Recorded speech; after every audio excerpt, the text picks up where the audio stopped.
Bomb നിർമ്മാണത്തെയും bomb രാഷ്ട്രീയത്തെയും അക്രമ രാഷ്ട്രീയത്തെയും എല്ലാം പരസ്യമായി തള്ളിപ്പറയുമ്പോഴും ഇത്തരത്തിലുള്ള സംഭവങ്ങളുടെയെല്ലാം സാക്ഷ്യപ്പെടുത്തുന്നത് ഇത്തരത്തിലുള്ള ആൾക്കാരുമായി പാർട്ടിക്ക് ഇപ്പോഴും ബന്ധമുണ്ട്, ഇവരെയെല്ലാം തന്നെ പാർട്ടി ചേർത്തു നിർത്തുന്നു എന്നുള്ള സന്ദേശം തന്നെയാണ് പാർട്ടി നൽകുകയും ചെയ്യുന്നത്.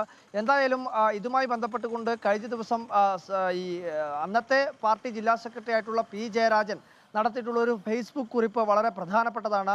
മറ്റ് രാഷ്ട്രീയ നേതാക്കളല്ല, CPM-ന്റെ ഉന്നതരായിട്ടുള്ള നേതാക്കൾ, സംസ്ഥാന സെക്രട്ടറി മുതൽ കീഴോട്ടുള്ള എല്ലാ നേതാക്കന്മാരും ഈ വിഷയവുമായി ബന്ധപ്പെട്ടുകൊണ്ട് ഒരു വിശദമായിട്ടുള്ള പ്രതികരണത്തിനോ അല്ലെങ്കിൽ അതുമായി ബന്ധപ്പെട്ടുകൊണ്ടുള്ള ഒരു വിശദീകരണത്തിനോ തയ്യാറാവാത്ത ഒരു സാഹചര്യത്തിൽ കൂടിയാണ് പി ജയരാജൻ ഒരു ഫേസ്ബുക്ക് കുറിപ്പിടുന്നത്.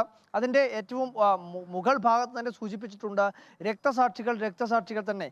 ഈ 2015 ഈ സംഭവം ജൂൺ 6-ാം തീയതി ബോംബ് നിർമ്മാണത്തിനിടെയുണ്ടായ സ്ഫോടനത്തിലാണ് സുബീഷും ഷൈജുവും കൊല്ലപ്പെടുന്നത് എന്ന കാര്യത്തിൽ തർക്കമില്ല. അതിനകത്ത് CPM പറയുന്നത് ഇതൊരു ആക്രമണത്തിന്റെ ഭാഗമായി കൊല്ലപ്പെട്ടവരാണിവർ, ഇവർ രക്തസാക്ഷികൾ തന്നെയാണ് എന്നുള്ള കാര്യമാണ് CPM പറയുന്നത്.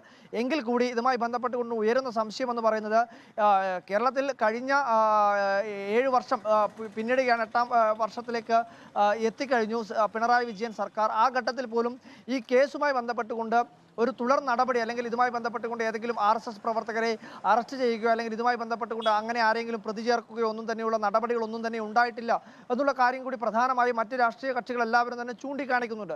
അത് സ്വാഭാവികമായിട്ടുള്ളൊരു സംശയം തന്നെയാണ്. ഇപ്പോൾ ഏതെങ്കിലും ഒരു ആക്രമണത്തിലാണ് ഈ പറയുന്ന 2 പേർ ഉള്ളത് എങ്കിൽ കൃത്യമായ തോതിൽ പോലീസ് അക്കാര്യത്തിൽ നടപടി സ്വീകരിക്കേണ്ടതാണ്. അത്തരത്തിലുള്ള മറ്റ് രാഷ്ട്രീയ പ്രസ്ഥാനത്തിൽപ്പെട്ടവർ ആർക്കെങ്കിലും പങ്കുണ്ടെങ്കിൽ അത് കണ്ടെത്തേണ്ടുന്ന ഉത്തരവാദിത്തം കേരളത്തിലെ ആഭ്യന്തര വകുപ്പിനുള്ളതാണ്. അപ്പോൾ CPM നേതാക്കൾ ഒരു വശത്ത് ഈ സംഭവത്തെ ആക്രമണമായി ചിത്രീകരിക്കുമ്പോൾ അത് ആഭ്യന്തര വകുപ്പിനെതിരെയുള്ള ഒരു വിമർശനമായി തന്നെ കണക്കാക്കേണ്ടി വരും.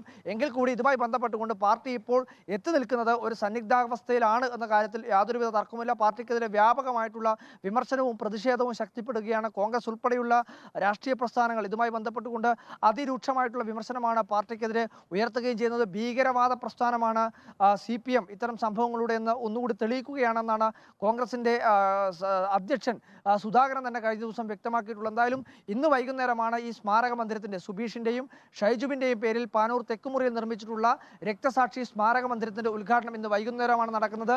പാർട്ടി സംസ്ഥാന സെക്രട്ടറി തന്നെ നേരിട്ട് പങ്കെടുത്തുകൊണ്ട് ഈ ഉദ്ഘാടനം നടക്കുന്നു എന്നതും വളരെ പ്രധാനമാണ്. അതിൻ്റെ ഒരു പ്രധാനപ്പെട്ട കാര്യമെന്ന് പറയുന്നത് ഒരു സന്നിഗ്ധാവസ്ഥയിൽ ഇവരെ ഈ ആക്രമണം പാർട്ടിക്ക് വേണ്ടി ബോംബ് നിർമ്മിച്ചവരെ പരസ്യമായി സംരക്ഷിക്കാൻ കഴിയാത്തൊരവസ്ഥ, അതുപോലെ തന്നെ പാർട്ടിക്ക് പരസ്യമായി ഇവരെ തള്ളിക്കളയാൻ വേണ്ടി കഴിയാത്ത ഒരു സന്നിഗ്ധാവസ്ഥയിലാണ് എന്ന് തന്നെ ഇത്തരം സംഭവങ്ങൾ സാക്ഷ്യപ്പെടുത്തുന്നത്.